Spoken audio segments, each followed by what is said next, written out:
बोरगाव टेक्नॉलॉजीच्या तालमीत तयार होत असलेला हा 15 दिवसाच्या ऊसाचा प्लॉट आहे। शेतकरी मित्रांनो, पहिल्या 15 दिवसामध्ये तुम्ही पाहू शकता ऊसानं फुटवे काढायला सुरुवात केलेली आहे, मुळीनं जोर धरायला सुरुवात केलेली आहे आणि शेंडा मागे हटायला तयार नाही आहे। त्याचबरोबर काळुकीमध्ये कुठेही जरासुद्धा कमीपणा नाही आहे। शेतकरी मित्रांनो, हाच रिझल्ट आहे आणि हेच बाळाचे पाय पाळण्यात दिसतात की पुढे जाऊन नक्की हा पैलवान होणार। शेतकरी मित्रांनो, माळ रानावरील प्लॉट आहे, 5 फूट 2 ओळीतला अंतर आहे, 2 रोपातील अंतर 1.5 फूट आहे आणि अशा प्रकारे 86-032 ची ही लागवड आहे। शेतकरी मित्रांनो, याला वस्ताद किटचा वापर सुरुवातीपासून आपण करत आहे।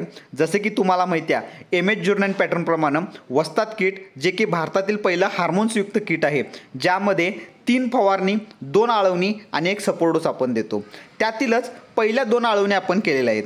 त्यातील जसे की माहिती आहे, पहिली आळवणी जी स्टार्टअपची आहे, जे वस्ताद किटमध्ये असतं, फक्त 500 ग्रॅम त्यातला आपल्याला स्टार्टअप वापरायचा आहे। म्हणजे 500 ग्रॅमचाच तो बॉक्स असतो, 500 ग्रॅम स्टार्टअप वापरायचा आहे। त्याच्यासोबत 126103 किलो किंवा 153506 हे 2.5 किलो वापरायचं आहे आणि त्याच्यासोबत युरिया 5 किलो वापरायचा आहे।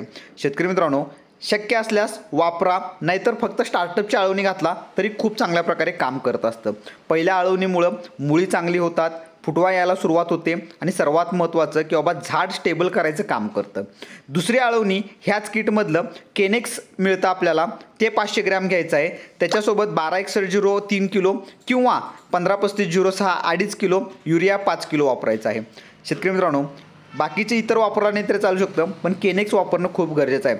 कारण का, झाडाचा शेंडा चालू करणं आणि फुटवा जोर धरणं हे महत्त्वाचं काम हे केनेक्स करत असतं। त्यामुळे आता तुम्ही वस्ताद किट वापरा, वस्ताद आहे सोबतीला, पैलवान बनवूया तुमच्याही ऊसाला।